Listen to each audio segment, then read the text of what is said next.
एक समय की बात है। एक बूढ़ी माँ थी। उसके एक पुत्र और एक पुत्री थी। पुत्री की शादी हो चुकी थी। एक दिन भाई दूज के त्योहार में बेटे ने अपनी माँ से बहन के घर जाने का अनुरोध किया। तब बूढ़ी माँ ने कहा, बेटा तेरी बहन तो बड़ी कलिया है, वो हर वक्त लड़ती है, तू उसके घर जाकर क्या करेगा। बेटे के अनुरोध करने पर बूढ़ी माँ ने उसे अनुमति दे दी। भाई अपनी बहन से मिलने के लिए घर से निकलता है। रास्ते में उसे नदी मिलती है। नदी बोलती है, मैं तेरा काल हूँ, तुझे डुबाऊंगी। तब भाई कहता है, मैं कई साल बाद अपनी बहन से मिलने जा रहा हूँ, उससे मिलके आने दो, फिर वापस आते वक्त मुझे डुबा देना। तो नदी मान जाती है और उसे रास्ता दे देती है। थोड़ा आगे बढ़ता है तो रास्ते में उसे सर्प मिलता है। सर्प बोलता है, मैं तुम्हें डसूंगा। तब भाई कहता है, पहले मुझे अपनी बहन से मिलकर टीका लगवा लेने दो, फिर तुम मुझे डस लेना। सर्प भी उसे रास्ता दे देता है। अब वह आगे बढ़ता है। आगे जंगल में उसे एक शेर मिलता है। शेर कहता है, मैं तुझे खाऊंगा। तो भाई उसे भी बोलता है कि मैं पहले अपनी बहन से मिलकर टीका लगवा लूं, फिर लौटते समय मुझे खा लेना। शेर भी उसे रास्ता दे देता है। और अब भाई अपनी बहन के घर पहुंचता है और आवाज लगाता है, देख बहन, 7 कोस दूर से तिलक कराने तेरा भाई आया है। बहन उस वक्त सूत काट रही होती है। तब उसका सूत बीच में ही टूट जाता है। यह मान्यता है कि यदि सूत काटते वक्त सूत बीच में टूट जाए तो जिस बहन के इकलौता भाई होता है वह सूत जब तक पुनः जुड़ नहीं जाता है तब तक बहन बोलती नहीं है। भाई बाहर से पुनः आवाज लगाता है। भाई की आवाज सुन जब बहन जवाब नहीं देती है तो भाई मन में सोचता है, मुझ गरीब से मेरी बहन बात नहीं करना चाहती। माँ सही कहती थी, मुझे यहाँ नहीं आना चाहिए था। यह सोचकर वह वापस जाने लगता है। इतने में बहन का सूत पुनः जुड़ जाता है और वह भाई को आवाज देती है और उसकी तरफ दौड़ती है और उसे बात न करने का कारण बताती है। बहन बड़े प्यार व स्नेह से अपने भाई को घर में ले जाती है और वह अपनी सहेली पड़ोसन के घर जाती है और उससे पूछती है, सहेली, कोई जान से भी प्यारा मेहमान आए तो क्या करना चाहिए। पड़ोसन मजाक में कह देती है, तेल से चौका लगाना चाहिए और घी में चावल पकाने चाहिए। भोली बहन पड़ोसन का मजाक समझ नहीं पाती और वैसा ही करती है और अब ना तो चौका सूखता है और ना ही चावल सीजते हैं। इधर भूखा भाई उससे कहता है, बहन भूख लगी है, खाना परोस दो। तब बहन बोली, भाई आज ना तो चावल सीज रहे हैं और ना ही चौका सूख रहा है। भाई ने पूछा, कैसे तो तूने चौका लगाया और कैसे तूने चावल चढ़ाए। बहन बोली, मैंने पड़ोसी सहेली से पूछा था, उसने कहा जान से प्यारा मेहमान आए तो तेल का चौका लगाना चाहिए और घी में चावल चढ़ाने चाहिए। भाई बोला, अरे मेरी भोली बहन, कभी तेल का चौका सूखा है और कभी घी के चावल पके हैं। तू पानी का चौका लगा और पानी में ही चावल चढ़ा। फिर वह ऐसा ही करती है। जब चौका सूख जाता है और चावल पक जाते हैं तब उसने घी और शक्कर डालकर भाई को भोजन कराती है और फिर उसके तिलक करती है। कई दिन बीत जाते हैं। एक दिन भाई बोला, बहन अब मैं घर वापस जाऊंगा, माँ अकेली है। अगले दिन सुबह बहन जल्दी उठकर गेहूं पीसकर भाई के लिए लड्डू बनाती है और कुछ लड्डू बच्चों के लिए रखकर अपने भाई को विदा करती है। सुबह जब बच्चे उठते हैं तो माँ से खाने को मांगते हैं। तब माँ उन्हें वही लड्डू दे देती है। तब वह देखती है, ये क्या, सारे लड्डू हरे रंग के हो गए। फिर वह चक्की में देखती है तो उसमें गेहूं के साथ एक सर्प भी पिस गया होता है। वह उन लड्डुओं को फेंक देती है और फिर अपने भाई के पीछे भागती है। रास्ते में एक पेड़ के नीचे उसका भाई बैठा होता है। उसे देखकर भाई बोला, क्या हुआ बहन?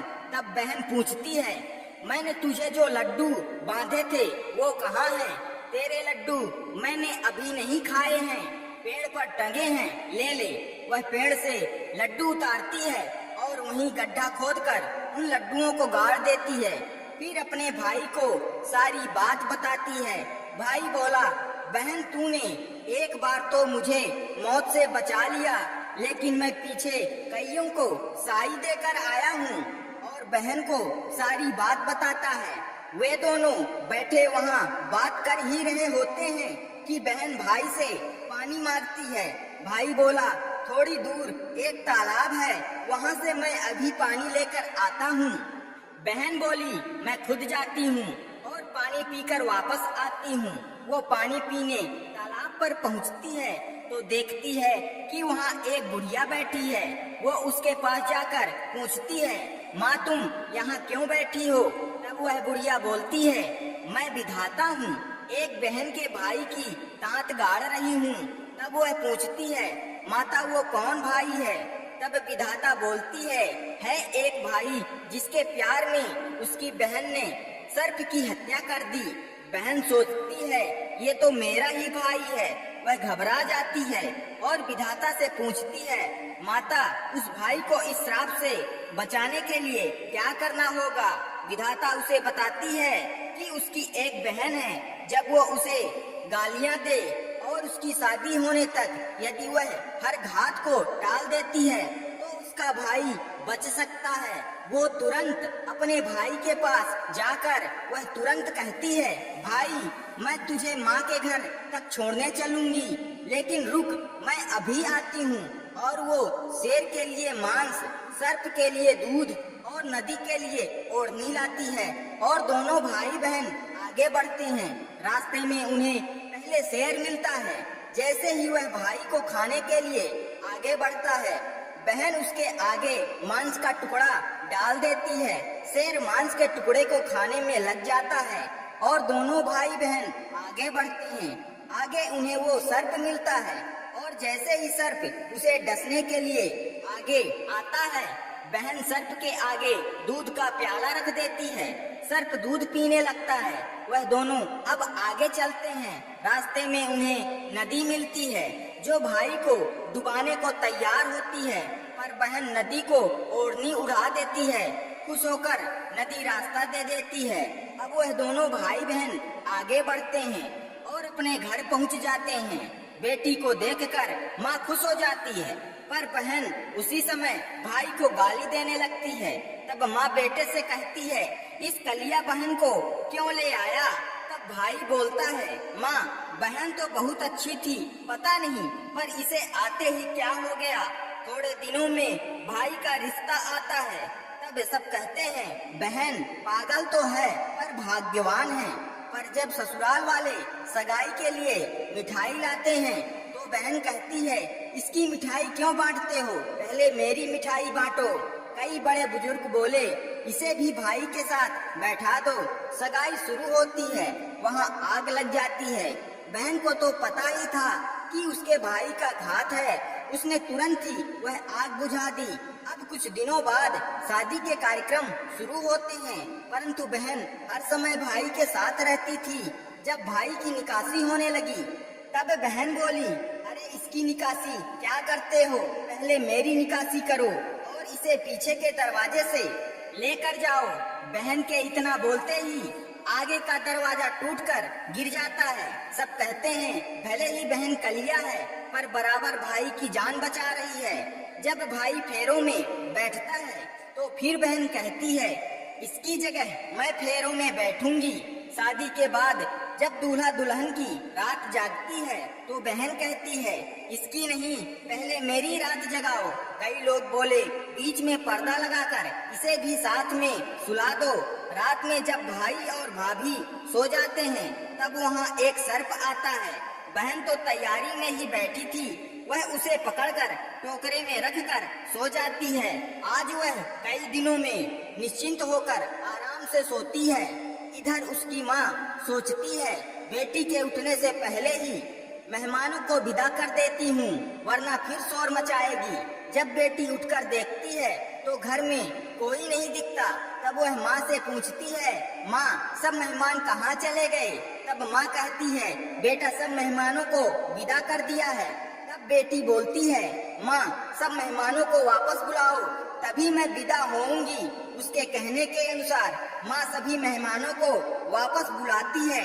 तब वह माँ से कहती है, माँ आज के दिन के लिए ही मैंने पालने में पूत और चूल्हे पर दूध छोड़ा था और पागल हो गई थी। मेरे इस भाई पर 7 घात थी, वो टालने के लिए मैं ऐसा कर रही थी।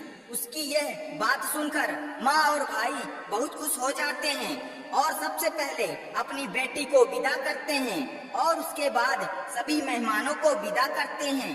इस दिन के बाद से ही हर बहन अपने भाई के लंबे उम्र की कामना से भाई दूज का त्योहार मनाने लगी। इस दिन बहन भाई का टीका करती है और कथा को सुनती है।